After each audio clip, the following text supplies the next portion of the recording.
Diabetes ऐसी बीमारी है जो किसी के भी जीवन को पूरी तरह से बदल देती है और शुगर का रोग होने पर शरीर में इंसुलिन की कमी हो जाती है। शुगर कंट्रोल करने और उसके ट्रीटमेंट करने के लिए कुछ लोग अंग्रेजी दवाएं लेते हैं, लेकिन दवाओं का इस बीमारी पर कितना असर होता है, शुगर के पेशेंट को सही मायने में क्या खाना और क्या नहीं खाना चाहिए, इस बात का पूरा ध्यान ज़रूरी है।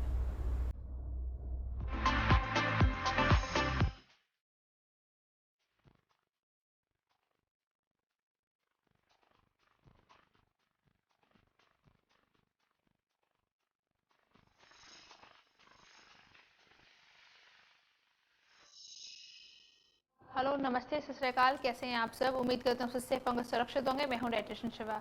आइए आज बात करें डायबिटीज़ के ऊपर। जी हाँ, वो बीमारी जो हर घर में है, लेकिन हम उसको इग्नोर करके चलते हैं।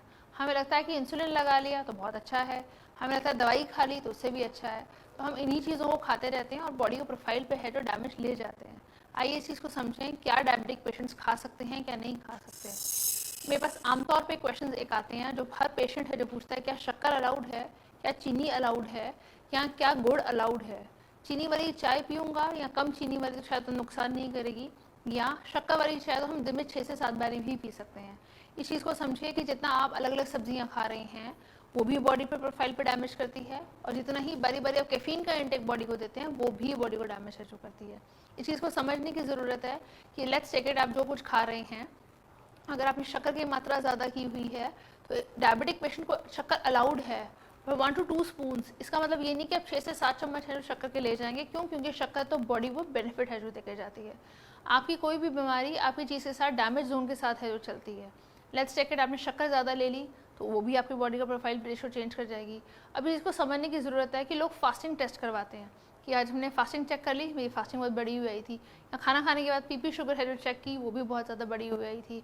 इस चीज़ को समझिए कि अगर हम इन दोनों चीज़ों में ही कंपाइल करते रहेंगे तो बॉडी का डैमेज ही जाएगा। जैसे कि अगर आपका HbA1c कितना है वो प्रोफाइल पर आपको प्रोवाइड करता है कि हम कितने डायबिटिक हैं, क्या प्री डायबिटिक हैं, नॉन डायबिटिक हैं, या very high zone of diabetic है।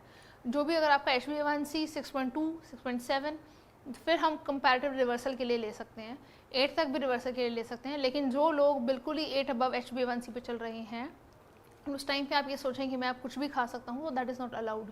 अगर आप उस टाइम कुछ भी खा रहे हैं तो अपने पैंक्रियास के साथ साथ अपने लिवर और अपनी किडनी को भी है जो डैमेज है जो कर रहे हैं। जब भी आप मेडिसिन लेते हैं तो काफ़ी ज़्यादा टाइम ड्यूरेशन है जो लंबा चला जाता है, तो बॉडी डैमेज जोन पे बढ़ जाती है। जी हाँ, बढ़ जाती है।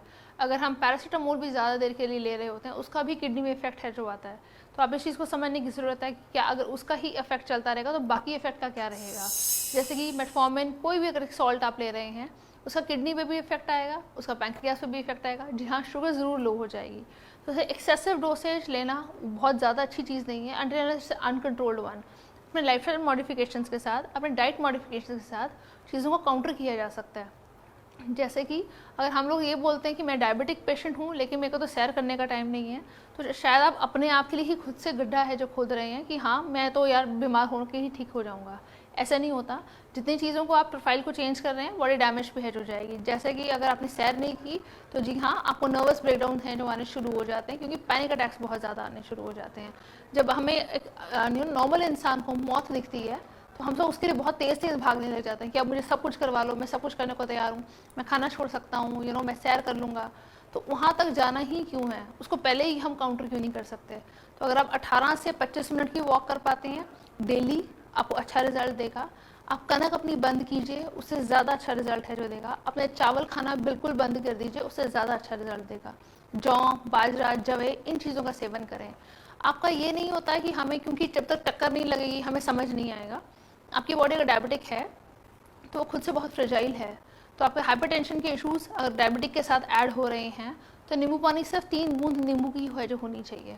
अगर आप उसमें मीठा नहीं लेते हैं या शुगर ज़्यादा है नहीं लेना तो शुगर फ्री ले लेते हैं। तो ये सब चीज़ें सॉर्बिटॉल या आर्टिफिशियल स्वीटनर्स हैं जो कि बॉडी को डैमेज पे उठाएंगे, जो कि रिजल्ट नहीं देता। इस चीज़ को समझिए कि अगर हम प्रोफाइल चेंज करते जाएंगे तो इससे ये मतलब नहीं है कि बॉडी भी है जो चेंज होती जाएगी। आप प्रोफाइल चेंज कर रहे हैं तो सिंथेटिक मोड बॉडी का हाई कर रहे हैं, तो सिंथेटिक मोड के ऊपर काम कीजिए। अगर आपको ऐसा लगता है कि मैंने सैर भी अच्छी कर रहा हूँ, हरे पत्तेदार सब्जियाँ बहुत अच्छी खा रहा हूँ, या दूध का सेवन है जो अच्छा कर रहा हूँ, तो मेरा तब भी शुगर डाउन क्यों नहीं हो रही है? क्योंकि या तो स्ट्रेस का जोन ज़्यादा है, उससे डाउन नहीं हो रही है। आप जो खा पी रहे हैं उसमें कनक की मात्रा बहुत ज़्यादा सेवन कर रहे हैं, उससे डाउन नहीं हो रही है। या आपने फल के नाम पे कोई भी फल खाना शुरू कर दिया है, एक HbA1c रिवर्सल के लिए या नॉर्मल डाइट रिवर्सल के लिए आपकी बॉडी रिवर्स पे जानी चाहिए। बॉडी रिवर्स पे जाना, बहुत मीठे फल, सेब, संतरा, इन सब को अवॉइड करना है। आप बकबका सेब जो बहुत मीठा नहीं होता, हरे रंग वाला जो होता है, उसे ले सकते हैं। येलो एप्पल है जो आप ले सकते हैं। Red juicy apples HbA1c patients के लिए नहीं बना हुआ, तो इसलिए आपको मालूम होना चाहिए कि आप क्या खा रहे हैं, कितनी मात्रा में खा रहे हैं और किस तरह से खा रहे हैं। अगर आप एक्स्ट्रा कभी भी सोचेंगे हम सॉल्ट्स एक्स्ट्रा ऐड कर देते हैं या पीनट्स एक्स्ट्रा ऐड कर देते हैं और पीनट्स वो भी सॉल्ट वाले ऐड कर लेते हैं, उससे भी बॉडी डैमेज पे हो जाती है। तो कोशिश करने से कम खाएं और बारी बारी खाएं। Thank you so much for joining in.